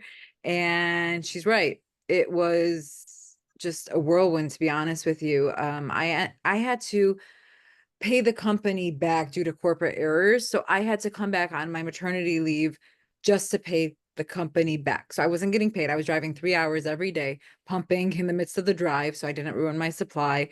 And I got a lawyer involved, and he was like, "This is happening every day." He's like, "You don't realize that you're not going to win this." He's like, You're going to pay more with legal fees than you will get anywhere." So basically, what was happening was this was common yet seldomly spoken in the corporate world. And at the time I was, powering through the pain. I didn't really understand what was happening. But now that I look back at it, I'm like, yeah, that pain didn't go in vain. There was a pain for that either purpose for that pain, like many of you have shared today. But I decided now, almost 7 years later, that I'm going to launch this corporate mom powerhouse program, which is here to nurture the mothers because they are so busy nurturing everyone else, the children, their work, their relationships, the home. They're so busy trying to manage it all that nobody is helping nurture them. So I went on this self-discovery path and, kind of worked myself through the mom guilt and everything else, all the societal pressures and the pressures I was placing on myself. I healed my own inner child and I really focused on that self-love component, which a lot of you have spoken about, the art therapy, which is great, and the work that you guys do with the children, and all of that just goes hand in hand and is very much so in alignment with the work that I'm doing. But the thing is a lot of these corporations are losing their top talent, their top female talent, because number one, there's many reasons, like the childcare, right? Like they say, well, half my paycheck goes, more than my paycheck goes to childcare, so I just have to leave corporate America. And then they're not getting supported. There's a lot of managers and, corporate key decision makers who are they don't understand the flexibility of what motherhood takes. So I decided, okay, I have a background in marketing and branding, and then I also have I was former fashion editor of a magazine. So talking about like skills like enclothed cognition and how you could use the power of style to step out of the mom frump and get yourself to not only change your physical, space, but your psychological space to rise beyond burnout and to put yourself first, whether that's 10 minutes in the morning. I look at dressing as, not just physically getting dressed. I look at it as a prayer, and taking that as like, okay, I am going to acknowledge my anxiety, but I am not going to let it take over today. I'm going to put it in my diaper bag and it's going to come with me along for the ride, but I'm going to rise and I'm going to show up for myself because I cannot pour from an empty cup and I need to lead by example for my children. And just these simple little tools and tricks that I practice on a daily basis. I have to say that I did a lot of inner child work. I invested in coaching and a lot of healing and energy work. So it took years to get to this point. But I have these skills and I want to bring them to the mothers, and I want the corporations to help support these mothers because they're losing their top talent. 85% of the decision makers are the females, are the mothers. You can't afford to lose the woman. They are the change makers that are leading the next generation of change makers. So I want to take all of these skills that I've harnessed over the years and help these mothers heal from the inside out so they can lead by example both at home and at work. So it's benefiting their families as well as the corporations because they're not losing all this top talent. And let's be honest, the amount of money that they're investing in training and then, the retentions, they're losing. So, and then I can take my marketing skills and help them brand themselves as companies who care. who genuinely care about the females and their top talent. When I'm looking for a new job as a new mother, I'm looking at the benefits and does this company care? Is there on-site childcare? What does the maternity leave look like? You know, not treating them like an employee ID and showing that they matter. And, you know, actually promoting a family work-life balance, being flexible with their schedules, all of these issues that are really, I mean, navigating the workforce with as a new mom is extremely challenging, especially because, you know, the postpartum phase, nobody's talking about that. It's talking about COVID 2020. I welcomed my son 17 days before COVID hit. And that took me down a really, you know, postpartum journey that I'll never forget. I mean, you're talking about major depression and anxiety because of the worry, the fear of the unknown, the uncertainty, the career, the balancing, trying to stay at home while paying for daycare when she wasn't even, my daughter couldn't even go to daycare, but I was still paying thousands of dollars. So these are real life situations and practical solutions when a mother is trying to navigate, you know, caring for her children while caring for herself, and also trying to stay in the workforce because she spent so many years, you know, going to school and moving up the corporate ladder. Well, forget about the corporate ladder. We need a compassion ladder. We need more empathy. We need more emotional intelligence with these leaders that are these key stakeholders. They need to show more empathy towards the working parents, because these parents are so burnt out. And then what's happening to these children? What's happening to the children where the leaders in the house are, you know, leading with anxiety and fear, and the kids are now subject to that ripple effect. So for me, I've always been driven and empowered by the next generation of change makers, but we can't get to them if we don't start with the parents. So that's really what I'm here doing now. I mean, you know, I'm promoting my business, the Corporate Mom Powerhouse program. It's a coaching business which helps these women nurture from the inside out and heal from the inside out while helping support companies, you know, and organizations thrive, because we're talking about branding and marketing. And, you know, somebody said it earlier, you can't really do that if you don't build relationships. It's simple. Treat people how you wish to be treated. Don't treat them like they're an employee ID. Treat them like they matter, and they'll stick around even if they get the next big job offer, you know, because you have invested in them and their family life balance. They will stick around, and you'll build the, you know, the brand reputation of being the company that supports the well-being of not only families, you know, not only the mothers and the dads, but also the children, the people who need it the most. So that's why I'm here today. And when I saw that it's about creating a lasting legacy, truthfully, that is my legacy, is my children. So, and I know I'm not alone. It's just, we don't have enough awareness about this. And a lot of mothers are suffering in silence. Absolutely. Huda, thank you so much for sharing that. And thank you for supporting the nurturers of our society, because everything stems from that. And the more stressed out moms are, the more we all know energetically how that can transfer over to a lot of trauma, other things that happen with the kids as well. And much like the leaders in businesses making the main decisions, mostly, you know, in the home is the mom. So who is taking care of her? And thank you for leading with your life experience. I felt that in every word that you shared with us today. I'd love to get your insight around some of those pillars that now you're teaching moms and women that are going through similar life experiences. Maybe they might be in a corporate environment. I mean, in our audience, I have more seasoned entrepreneurs, they have teams, but obviously still challenges are different, but you're still, your attention is kind of pulled in different ways as well as you grow a business as well. So what are some of those fundamentals that you teach them inside your coaching program that you could share with us today? Yeah, absolutely. And again, it doesn't just work for the corporate mothers, like you said. I mean, really anyone going through the day-to-day stressors, and let's be honest, that's pretty much everyone nowadays with the fear of the unknown, the uncertainty. I think it starts with grounding yourself, and that's a lot of what I do with my practices. And I mentioned earlier the process of enclothed cognition. If you're not familiar with what enclothed cognition is, it's science-backed.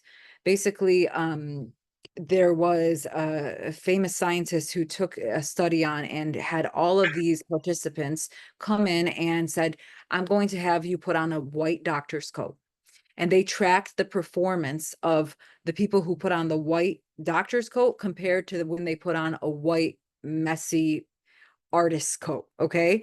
And this was just proven that when you take the time to put yourself together and feel empowered in what you're wearing, your performance will follow. Like it showed the success rate of how the people, how much more confident they were when they were in the proper clothing, the clothing that made them feel expressive. Like I tell my children, we're here to dress to express, not dress to impress. We're not here to show off. We're here to be our true authentic selves and let our light shine our light on ourselves and express ourselves, use it as an art form. So that tip alone, I promise you, if you are in the mom frump mode and you are covered in spit up and dealing with diaper blowouts and all that, even if you're not in that stage and you're far past that in your motherhood journey, it's easy to get lax and be in pajamas after COVID, or, it's easy to just go for the easiest thing that you could find that's fresh out of the laundry basket. But if you're intentional and you look at it as a prayer and you get dressed as and show up as your highest self, you literally can start the power of visualization and stepping into your future self just by dressing as her. And I've seen this process work. It's working with me right now, to be honest with you. Prior to this call, I was in the mom frump, dealing with, the young.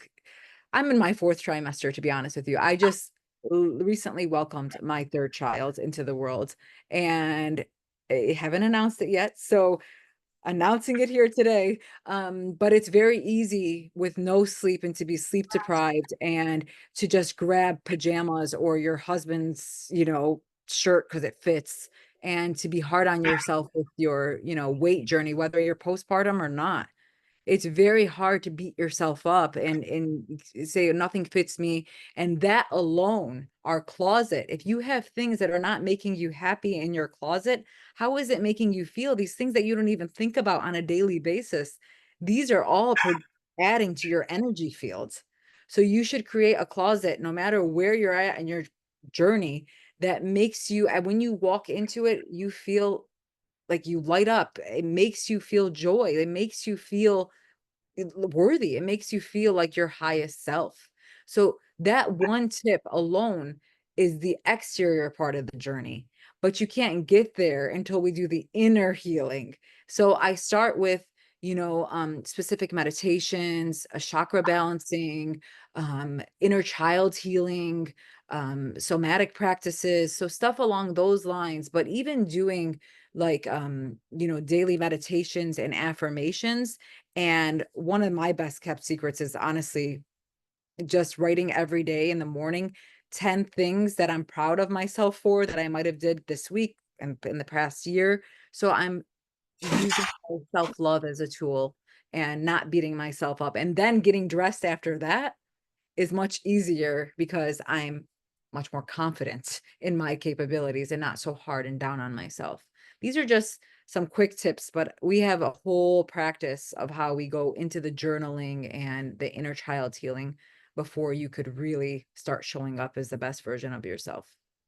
Buddha, well, I love that you shared is that obviously, it's a art form, right? When you dress up for yourself and you increases your confidence, it increases, it shines your light in the way that you show up in the world. And I love that you said that dress to express, not to impress. And that starts with the outside, right? What we put out on the outside, but then you also help them with the inner work, inner peace, which is the most transformative. Because we all know you could look $1 million on the outside, but be struggling really on the inside. So when both those worlds are aligned, then of course you'll be able to serve the little ones, which is like your little audience always watching. So, Buddha, thank you so much for sharing, and thank you so much for the beautiful work and mission that you're after as well. Thank you for having me. Well, my pleasure. Well, there you have it. That is it. This is almost the end of our event. All our amazing speakers have shared their work and mission from their heart. I really hope that they've been able to connect a few dots for you personally and professionally. From every event, I need a reflective face to go through some of the amazing nuggets that have been shared and some of my own dots that got connected. So I thank everybody for their service today and their time.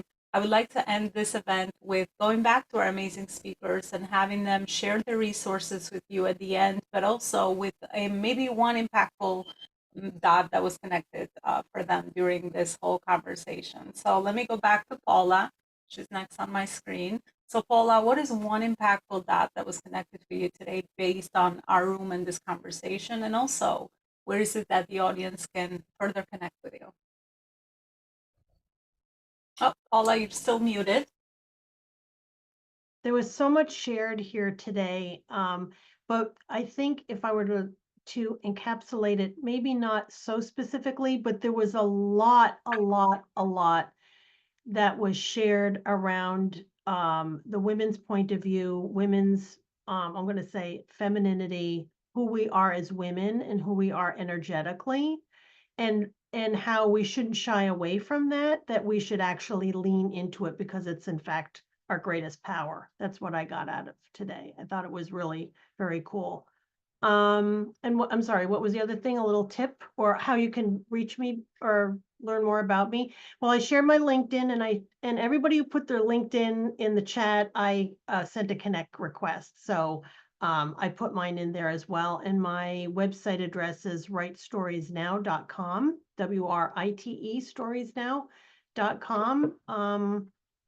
And I'm active on LinkedIn and Facebook. So Right. hit me at each of those. Beautiful. Thanks so much. I definitely encourage everyone to connect here via LinkedIn link, but also be able to connect with our speakers right after this event, wherever you're watching it from. All right, I'd like to go to Christine next. I feel the same. I feel there was so much powerful wisdom shared, and I feel like also I need some time to reflect and integrate all of that. I felt really inspired, I think, by like the story of every single person in this room and how each one of us are like helping our people, helping the world, like really through what we learned in the past and what we like what was so passionate about. And I could feel that with every single person, like the passion and the power behind that. And I just feel like really grateful to be in this room and to experience this energy of everybody. um I'm not so active on LinkedIn, so currently I can't connect. I like put all your links, and tomorrow when it's a new day, I will activate my LinkedIn and connect with all of you. I'm mainly active on Instagram, a little bit on Facebook, and then I also have a website that I can share. Maybe that's the easiest way. And in terms of what maybe could be helpful is I have a weekly newsletter where I send very small therapeutic art exercises and also tips on how to simplify your life. So if anyone felt like that the small exercise that we did is something that resonated with them and they want to get a little bit more out of that, then you could sign up to the newsletter and get more of this energy of like making your life more simple and also connect to creativity. Beautiful. Christine, what's your website? I will put it in the link in the chat box. Okay. If you want, you can also say it out for people to kind of just, if they're just hearing this, they can. Okay. So it's domain? It's the art to feel alive. So like literally arttofeelalive.com. Howtofeelalive.com. Okay, perfect. Thanks so much for sharing. Thanks so much for being here. I would like to go to Sheila next. First of all, thank you, ladies, for your wisdom, your wonderful words of wisdom. It's interesting because I think the importance of self-care is critical. That's what the message that I got. And it's interesting because my mother's home was destroyed because of Hurricane Helene, and I had to move all of her stuff. So I'm experiencing that kind of trauma. At least I have a place to stay. And then in North Carolina, Helene and really did extensive damage. And I'm thinking, you know, it's almost like what they say on an airplane.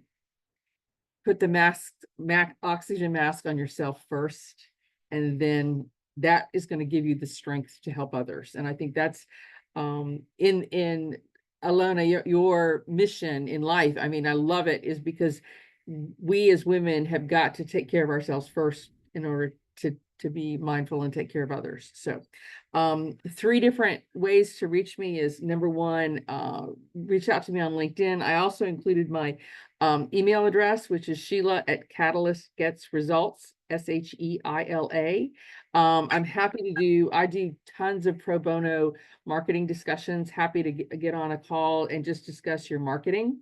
And then I'll capture your database. I'm going to be doing at least 3 workshops in the fall, and they're going to be on using your brains before spending your bucks on marketing. Number 2 is cause marketing is doing well by doing good. You got to do it right. And then the last is on goal setting. Forget willpower, it's willpower. Beautiful. So all of you will be able to share this inside our community as well for other amazing purpose-driven entrepreneurs looking for these resources and resonating with everyone. Thank you so much for sharing that, Sheila, as well. And Deborah is next on my screen. Deborah, are you still there? Here I am. Okay. Can you hear me now? Yes. Okay. So again, I agree with everyone. This beautiful space that you have created, Alona, is just absolutely awesome. Thank you so much. And the opportunity to meet all of you fabulous women on screen and maybe beyond. Yes, self-help is the key. And that is not being selfish. That is being conscious of self. Step into awareness and being with you. Be the one you want to be and allow it to happen. I'd love to share with you. I do have my LinkedIn up there. My website is deborahmyerswellness.com. Alona, can I put this in all my information in the chat? What do you think? Yeah, so you can go ahead and put it here, but I also will share it and tag you everywhere this live will be featured, so you can go ahead and share your links there as well. So Thank people, you. I appreciate it. so whoever's just auditory, like myself, will just kind of connect with the website or whatever resources you share. Okay. So I'd love to share with your viewers and listeners that in December, I have a gift that's called the Holiday Survival Boot Camp. And it's an 1.5 hour long workshop, learning self-help acupressure and having the opportunity of discovering how holidays can be fun. They can be full of joy. We can be present with that and love it to the nth degree, no matter what's going on in our world. And it's all about helping the body be in a state of balance, so that's more accessible. So I'll put the link in chat, and it'll also be up on my website, which is deborahmyerswellness.com. And I also will have the link for the animated video. It's again, it's yours as my gift. I love to give, can you tell? So please reach out if you have any questions. I offer consults if you're searching for, what is this really about? Can this really help me? Let's have an opportunity to see what that answer might be for you. Thank you. Thank you. Andrea? Hi. I think I'm really looking at a screen of people who are a reflection of people that have done the work. And it just reminds me, and that if you keep doing the hard work and the inner work and overturning all of those stones, that you really do meet your soul family. And that's how I feel from listening to everybody and being here with you. It's like a soul family. Please find me, Ganga Moon Yoga. Squaresite.com is my website. I do everything's by myself, and I can always use help and improvement. But my kids come first. Where else am I? Facebook, Ganga Moon Yoga. Also Andrea L. Whalen, but my last name's tricky. It's always W-E-H. I'm on LinkedIn as both. Instagram, I do post and read from my books on Instagram at Ganga Moon Yoga and also at Andrea L. Whalen, and Facebook has both. Or just find me back here, send me a message on Messenger. I put my email in the chat, and always always love to connect and spread some light. So thank you, everybody. Thank you. Beautiful. Thank you. Tonya? Yes, I want to start by saying thank you. This has been amazing. And to reiterate what Ms. Andrea was saying, this was like a reconnection and like a slap in the face about a reminder too. Especially when dealing with the breath work, it really reminded me of what I used to do, which was silent meditation every morning.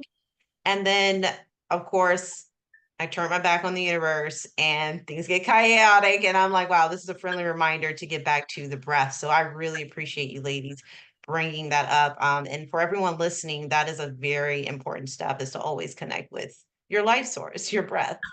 As far as like you ladies being here, I actually want to offer you my ebook. Um, so I'm going to drop it down in the chat. It's an ebook about correlating foods with the different phases of our cycle. Because I'm very a big proponent on using like natural ways to relieve menstrual cramps. You know, instead of popping ibuprofen every month, you know, start incorporating foods that are high in antioxidants to help with inflammation. Like incorporate that blueberry smoothie. Make sure you're getting in that green smoothie when you're luteal, because you're going to be losing a lot of iron. You're about to bleed, you know? So it's a book that focuses on the different foods to help support our health as women during our different phases. So I'm going to drop that link down for you ladies and if you're like, hey, I don't have my period anymore, that's fine. But you might know a young lady, you know, a girl who's entering into womanhood who would benefit from it. So feel free to share that with her. Audience, you can connect with me on LinkedIn. It's www.linkedin.com/n/Ms. Tanya. That's MSTONYA. And you can also connect with me on my website and learn more about me at www.mstanya.com. And that's www.mstONYA.com. All right. Beautifully said. Thanks so much for sharing. And Huda. Huda, are you still there? Or did you get called? I Okay. am still here. I'm so sorry, got my baby here with me now. Motherhood is calling. Yes, so the best way to connect with me is on LinkedIn, and then I will share my website in the chat. Here, I'm going to drop it in right now. And that basically shows you everything the program, the Corporate Mom Powerhouse program, Nurturing Talent, Boosting Success for Organizations is all about. There's an option there to book a connection call. That's the best way to reach me. And yeah, just I'm really looking for, you know, like-minded individuals such as yourself to collaborate with, to support the mothers and the organizations as well as the children. And another thing is looking for childcare support resources.